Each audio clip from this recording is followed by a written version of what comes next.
All right, everybody. Thank you for joining us for the Worth Unlimited demonstration of the Worth account for June 18th, 2018. This will be the Worth account demonstration.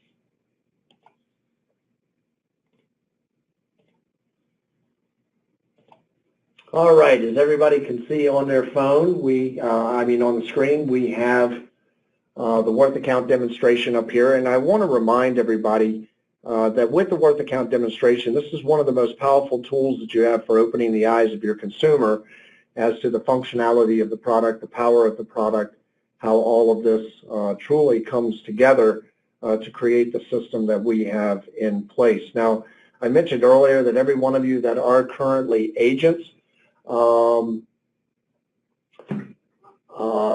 you do have access to a demonstration account. If you do not know how to access your demonstration account, please call Worth Support at 877-576-5563. And also for those of you that are agents, to access the demo account, you use your agent ID and password to log into the mydemosystem.com. But if you have difficulties, our customer support division will be more than glad to help direct you. Okay, so when you do a demonstration for a client, you don't have to rush through it. You don't have to blow them away. You just want to give them an idea of the function and form. And one of the best places to start anytime you're going to do a demonstration is reset your account. So what you're going to do is go into settings. You're going to go into reset your account. So you're starting with fresh, known, good numbers. And what I prefer to use is I like using the checking and savings method. We're going to go ahead and reset the account.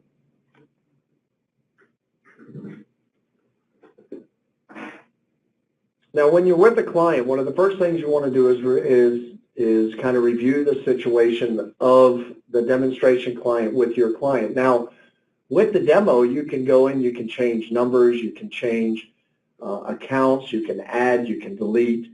You can do everything with this that you could do with a live program. In fact, this runs off of the same live database as somebody utilizing the program. This in itself, however, has some resets involved and some hard coding. So the demo account cannot be used as a program. I've seen agents before take the client's information, wipe out the information on the demo and put in the client's information and do a demo for the client with their information. For me, that's a little bit too time consuming. I think the whole idea of the demonstration is to show the prospect the ease of function and form and operation. So where we start is we start with our clients, John and Rebecca Jones. That's who I always use. And I go to budget first all the time, and I tell the client, okay, the person we're using makes $5,000 a month, spends a little over $4,000 a month. So they have right around $955 in discretionary income in this particular scenario. We're going to go into their accounts real quick, and we can see they have checking and savings. They have an auto loan with a $25,000 balance, a Visa with a $2,000 balance, a first mortgage with a $200,000 balance, and a home equity line of credit with a $3,500 balance for a total amount of indebtedness of $235,500. Now, in any one of these tabs, you can edit or you can go into the history of those individual tabs. We also do have a report feature, and the report feature allows you to break out your budget, net worth, time frame, and search items inside the program. The section we are now looking at is called the action plan or plan of action. Anything that you have populated in budget or in accounts will populate in that fashion here in your action plan with date, where the money's coming from, where the money's going to, and the exact dollar amount that the client needs to be moving based on what they set up in their accounts and their budget screen. So one of the first things we want to do is with $235,500 of total debt, making $5,000 a month, and having a 30-year mortgage, and there's 3 other debts, our program is telling our client, based on that income and discretionary income with 30 years left on the mortgage, they could pay everything off in 9.3 years. They will pay back $68,459 in remaining interest, and they have a potential to save $173,215. Now, when I'm doing the demonstration with a client, I ask them to write down these numbers, 68,459, and I just do round numbers, and 173,215, and then obviously the 9.3 years. These are the numbers. This section up above here is called your dashboard. A lot of people call it your motivators. And you have ways that you can change the display on these dashboards. You can see some of the neat little tabs that tell you like your next transfers for $3,023.64 on 4/1, and you can see those transfers listed right here. Okay, I'm going to go back to years to pay off, but I just want you to know you can change this upper dashboard area if there's information that will be more useful for you or maybe motivate you in a better way. Okay. Now, one of the strongest features of the program and what actually moves the program along is these line items here that you see these red arrows. These line items are called funds transfers. These are automatically generated by the program in response to how much money you're putting into your bank accounts and letting the program know, and how much money you're pulling out to pay your bills and what your indebtedness is. The program mathematically and scientifically determines which debt to focus on, how much money to send to the penny, so that the amount of money that you utilize to pay down debt will always be, the amount of interest you save will be a greater benefit than the amount of interest that you pay. So these are your funds transfers for this particular month. And so what I'd like everybody to see and write down is 9.3, 68,459, and 173,215. And then I'd like you to also write down savings to Visa in the amount of $2,000. And that is on 4/1. Now, I know this may sound a little strenuous, but I just want to let you know that when I sell, and I always use a demonstration with a client, that's me personally, I have them write these numbers down, just like I'm telling you to do. And write the date of the transfer as well. So savings to Visa, $2,000 on 4/1, savings to home equity line of credit. Write the dollar amount of $1,023, and that's on 4/1. And then we can see one on 4/15, and that is your checking account to your savings account, and that's in the amount of $829.45. Something I want to tell you about the funds transfers is the program will never tell you to move money that you do not already have in place. The program will not tell you to move money unless there is a plus benefit to you moving that money to a different location.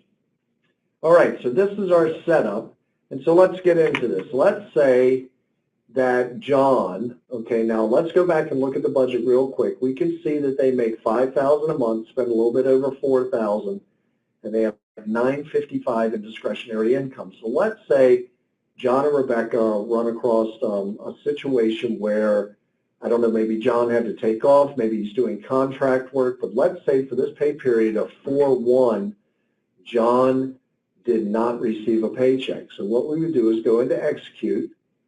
I'm going to take this down to $1. I'm going to keep it on today's date. You can see how much negative popped up there, that we still has, he has a total of $2,600. Right now, we're $2,599 in the hole because we only got a paycheck for $1.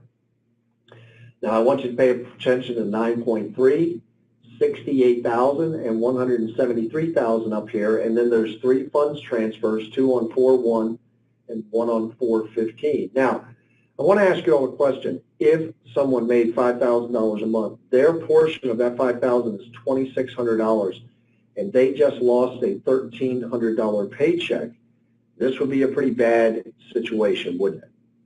be bad for the client. Not only by losing that $1,300 have they lost all of their discretionary income, but they've lost about $350 of income that they need just to pay their regular bills. Your average individual would go into panic. How am I going to pay the bills? I'm definitely not sending any money to pay down debt. I've got to go into lockdown mode and figure out how I dig myself out of this hole. Well, let's see what the program says to this situation. So we're going to go ahead and execute that, and we'll see that line item disappear. And there's John. The only thing we did not put, you always have to put in there final transaction, which will remove the line item. Okay, so we're going to go ahead and execute. See, the line item went away, so that is now gone. Look at this. Our time to pay off has not changed. We're still at 9.3. Our interest to be paid, still remaining, has gone up. We've now gone to $69,448.40. If you notice, that is not an increase of $1,300. The program is mathematic, and it takes the percentage based against what we lost versus what we stand to earn versus what we owe. So we're now going to pay back $69,000, and we can see that our savings decreased to $172,226.32. But I want you to take a look at the funds transfers. Remember, we had two here on 4-1. One was savings to your Visa for $2,000, and one was savings to your home equity line of credit for $1,023. And then there was a third one, which is this, checking the savings, which was $829. Well, look at this. What it did was it totally removed the funds transfer for savings to home equity line of credit. And that is because the interest rate on the Visa is higher than the line of credit. What it has done is pull the money together that we still have available, and is still telling the client on 4-1, this is after the program knows that they lost a paycheck of $1,300, to send a check of $1,725.56 from their savings account to the Visa. It doesn't want to pay the full amount off because we have lost some money, but it still wants us to send money over to pay off the Visa. Now, where in the world of reality, if somebody had just lost a $1,300 paycheck, would they realize that they could send $1,700 over to their Visa to pay down their bills? So we're going to put savings to Visa, and that dollar amount is now $1,725. I'd like you all to write that down. And then if you notice down on 415, we have checking to savings, and that dollar amount has been reduced. It was telling us to send $829.45, and now it's telling us to send $715.35. See, the program lost $1,300, but the program doesn't recognize just that 13. See, the program, what it's telling the client is, don't freak out. Don't panic. We've got this covered. We've got 9.3 years of earning, 9.3 years to go in order to try to pay off this mortgage. The hiccup of the one paycheck with what you have in reserves is just that, a hiccup. Let's go ahead and move forward. Let's stay on our game plan. I can't have you send the full amount that we were originally going to do because you lost some money, but we can still get money over towards debt, and we can still get money into your savings account.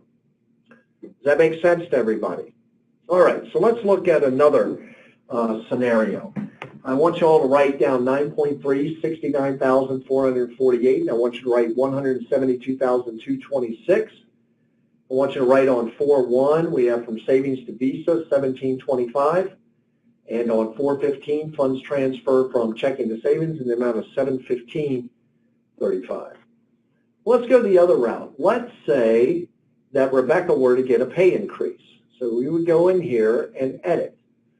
And we're going to say that Rebecca is going to go from semi-monthly to bi-weekly. That means she's now going to get 26 paychecks per year instead of 24. And let's say that she's going into being a salary employee, so we're going to give her a $10.18 raise.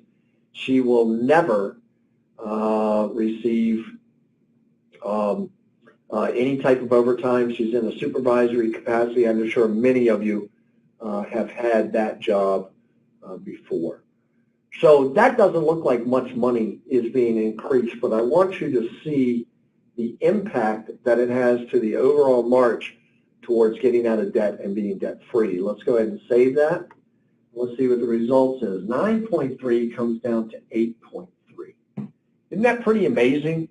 That small pay raise took a whole year of debt off the table. $69,448 becomes $61,885.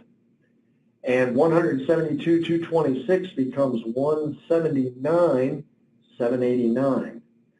We can see if we go back to our action plan,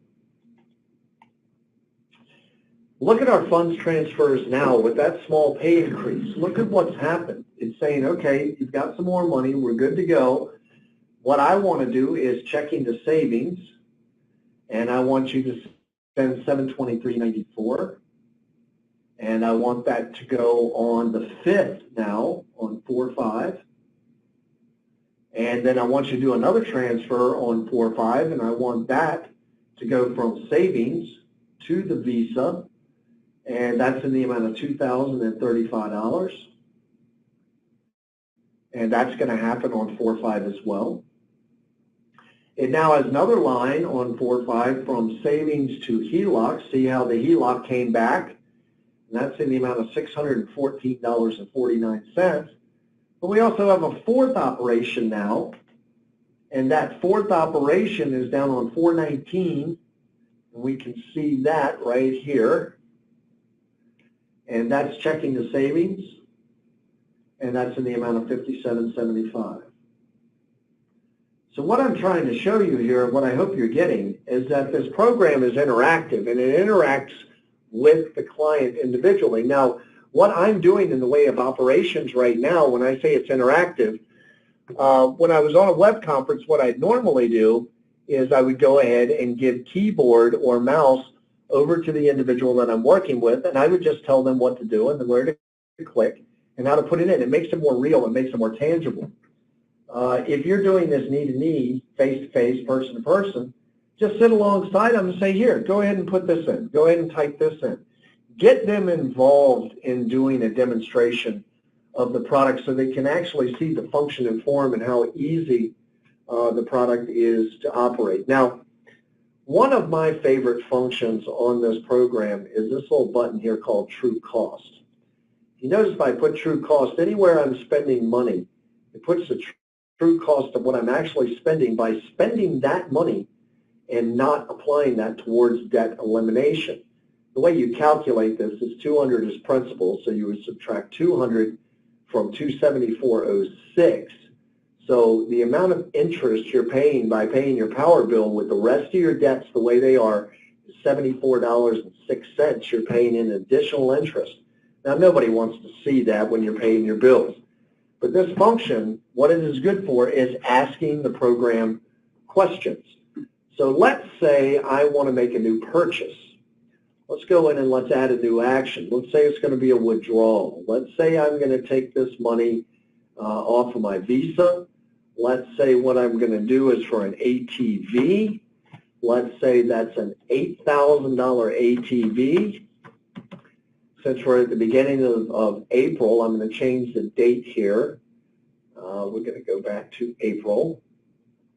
And I'm sure you have questions as to why it's backdated to April. The reason why is this is in real time, so you can't execute any operations in the future.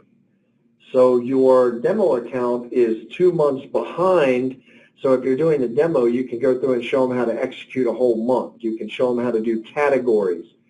If this program started off in June and we were in June, you can only execute operations up to today's date because you can't execute anything that is prior. So we're going to take this back to April. We're going to put it on the 1st. We're going to select a category, and we're just going to say this is shopping. I'm just making this very simple. You can be as detailed with your categories as you like or as non-detailed. Now remember the numbers, 8.3, 61, and 179,789, and then there's 4 actions to be performed here in transfer. So let's go ahead and let's save this and let's see what this does. Okay. By buying an $8,000 ATV, I go to 9.1 years, but still a far cry from the 30 years that I had left to pay on my mortgage.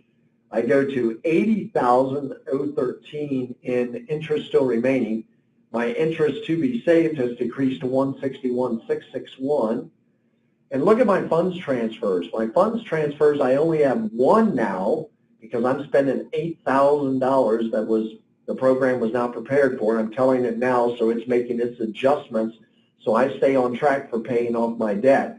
And it's saying from checking to savings that we want to send $516.88, and we're going to do that on the 5th. But here's what I want to draw your attention to. Look at the true cost at this juncture on you buying an ATV.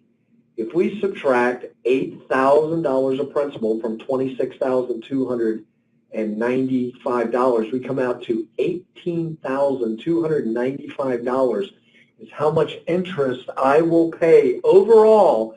That's not just on that purchase. This is looking at the overall picture. In other words, if I go ahead and do this, I'm adding back into my equation $18,295 worth of interest that's either going to have to be defeated or paid, one way or the other. But even in that, it is still telling me on the 5th of the month, take money out of checking and put it into savings because it's tracking every single thing that I'm doing. All right, so let's go the other way. Let's say we have a windfall. Let's say we get our tax return, and that would be a deposit, and we'll say this is from tax return. Now, I want everybody to have 9.1. I want you to have 80,013, and I want you to have 161,661 written down, okay? So we're going to say it's a tax return. We're going to say that we're going to put this money in checking. I'm going to take this back to April again, and we're going to put it on the 1st. And I'm going to say my tax return was $3,500. We're going to select the category, and I'm just going to take financial for this. And let's save it, and let's see what happens. All right. I've got a $3,500 tax return. What the program tells me to do, if you see here, if I'm still going to buy that $8,000 ATV that you can see right here, and I've lost that first paycheck, it's telling me with that $3,500, put that in checking, but I want you to take $2,786.83, and I want you to take it out of checking, and I want you to put it in savings because it's trying to recoup that money for the $8,000 you spent on the ATV. It's trying to put you back in sequence, but look at how this looks now. We're now at 8.9 years. We're at $77,585, and we have the potential to save $164,089. If you notice our funds transfers, there's only one now, and this is from checking to savings, and this is in the amount of $2,786, and it wants us to do that on the 5th of the month. So what do you all think? It's pretty powerful stuff how this moves and ebbs and flows with the client as they move through their product, as situations change in their life, as circumstances may change. Let me show you one that I did with my kids. Now, my daughter needed a car for college. This may sound a little bit strong, may even sound a little bit horrible. But I'm one of those dads that told my daughter, if you want to go to college, you'll pay for it. If you graduate, then I'll pay for it. But up until you graduate, you're paying for your college. I also told her that if she wanted a car, that she would have to come up with half the money. I would come up with half the money. And then she would pay me back for the car, and she would pay me an interest rate. Okay? I know that sounds harsh. But the reason that I did this with my daughter is because I know my daughter. And I wanted her to push to finish her education. By the way, she did graduate this year, just graduated back in, I think it was May that she graduated, and with a 4-year degree. and she drove that clunker car, and she paid for her own education, and did everything the way I said. But the way that I did this was I went into my account, and what I figured out was that if she took if she took a loan from me for $3,500, I was going to give her that loan at 4% interest, okay, which is a great rate. But I just want to put this in context. The interest rates, things of that nature, are really not that important. Here was the agreement that I had with my daughter. So I'm going to go into accounts. And I'm going to go in and I'm going to put a loan. I'm going to add new. And this was a car loan. And the lender is me. All right.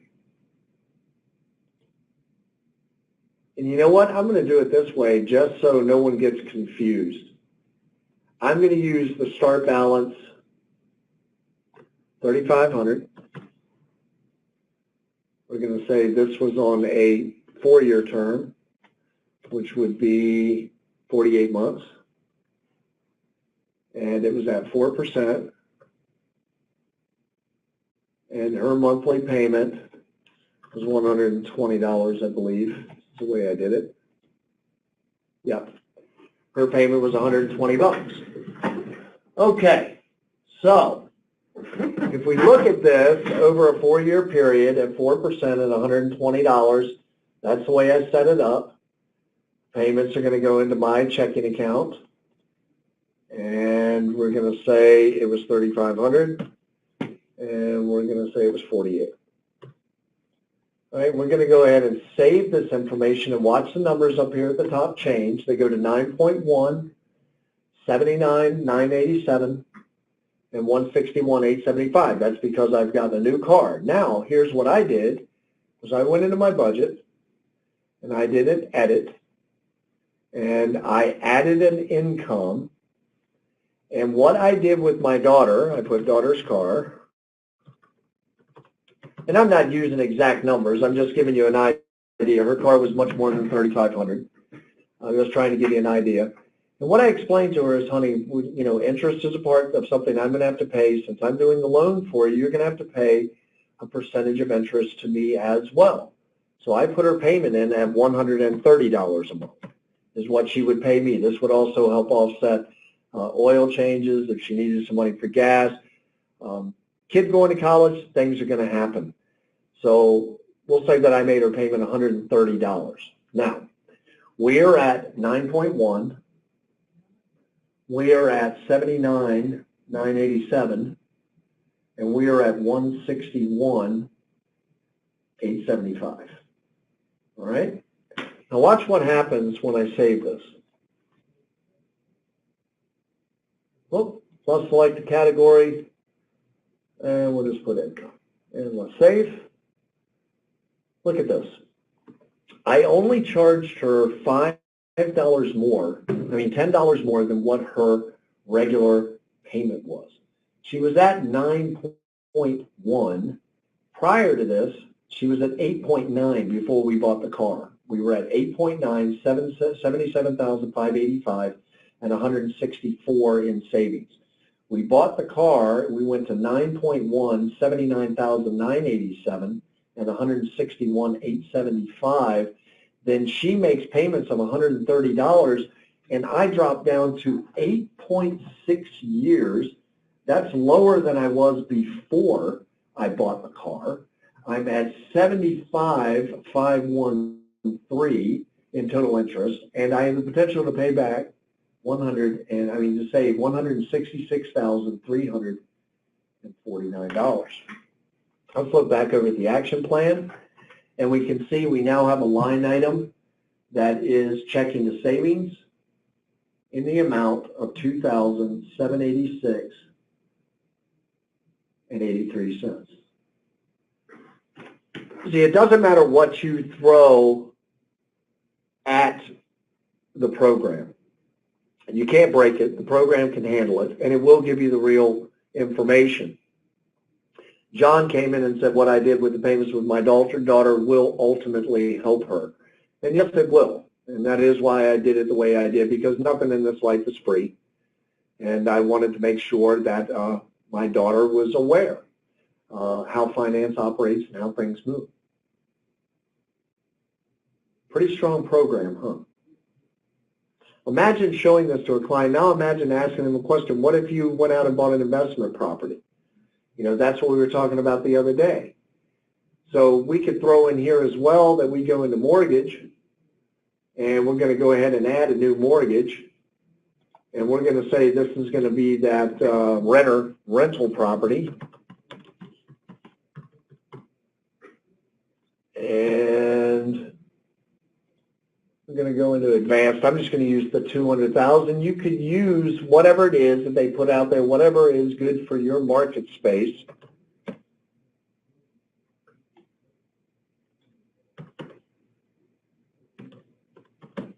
Whatever represents your area the best.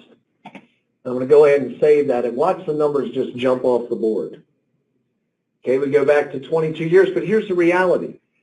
These people would have only paid off one home in 30 years. Even if they didn't put a renter in this property, which I have not done yet, they could pay off their first mortgage, their HELOC, and another mortgage in 22.1 years. When they first came on to this program, they had 30 years just to pay on one mortgage, a car loan, a home equity line of credit, and a visa. Well, let's make it sweeter. What if we go in here and now we say we have an additional income, and this additional income that we're going to add is renter's income.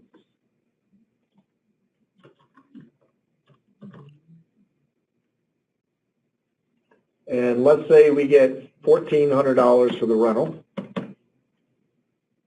And we're going to do this on, take the first payment in April, just like where we're at. We'll say we'll do it on the 1st so we can see that appear. We're going to save that. And we're going to use income.